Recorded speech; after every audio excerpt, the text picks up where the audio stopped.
l'on nous informe clairement qu'il y a une civilisation extraterrestre. Alors écoutez, vos auditeurs et vos téléspectateurs peuvent aller sur le web et ils vont taper président Medvedev, le président de la Russie, OVNI, ou UFO. Et ils vont tomber sur une vidéo où l'on voit une journaliste russe qui interviewe le président Medvedev, maintenant c'est le président Poutine, à l'époque c'était le président Medvedev, et elle lui demande hors antenne, elle est en dehors du plateau de télévision, et elle se marre parce que les ovnis sont encore aujourd'hui, et les soucoupes volantes sont considérées comme un truc rigolo, quoi. C'est des crétins qui croient aux extraterrestres et aux ovnis. Donc elle lui dit, monsieur le président, vous qui avez accès à tous les grands secrets d'État de la planète, qu'est-ce que vous pensez du dossier ovni? Et lui, il est très sérieux. Et vous pouvez la regarder, cette vidéo, elle est sur le web. Et il dit, vous savez, quand on est élu président de la Russie, la première chose qu'on nous donne, c'est une mallette dans laquelle il y a la liste de tous les extraterrestres qui sont sur la planète Terre. Alors la fille se marre, elle dit, il se fiche de moi. Il est très sérieux.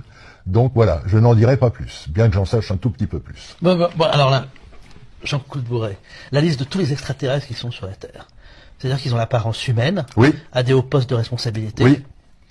Est-ce que les théories du complot très complotistes qu'on voit partout sur les reptiliens, ces organisations secrètes, financières qui gouvernent la planète, finalement, il faut aller chercher de ce côté-là. Alors, c'est pas si vous avez raison, parce que la théorie du complot, je pense que vous le savez parce que je sais que vous êtes un homme de culture, a été inventée par la CIA, les services secrets américains, après la mort de Kennedy, pour faire du debunking, c'est-à-dire pour décrédibiliser. L'histoire des reptiliens, c'est la même chose. C'est-à-dire que les services secrets au plus haut niveau, et je sais de quoi je parle, les services secrets au plus haut niveau savent très bien qu'il y a des extraterrestres qui ont apparence humaine parmi nous.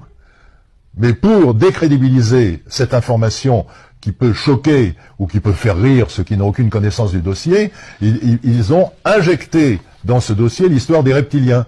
Parce que ça ne fait que décrédibiliser. Mais pourquoi décrédibiliser? Mais parce que les gens ne sont pas prêts. Les gens ne sont pas prêts à recevoir encore cette information. On s'approche du moment où il y aura la révélation. Ce sera peut-être dans 15 ans, dans 25 ans ou dans 75 ans. On n'en est pas loin. On n'en est pas loin.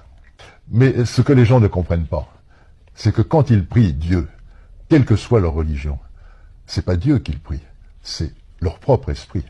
Quand ils disent « Notre Père qui est aux cieux », etc., oui, il y a un créateur qui n'est pas aux cieux, mais qui est partout autour de nous, y compris dans nos propres atomes.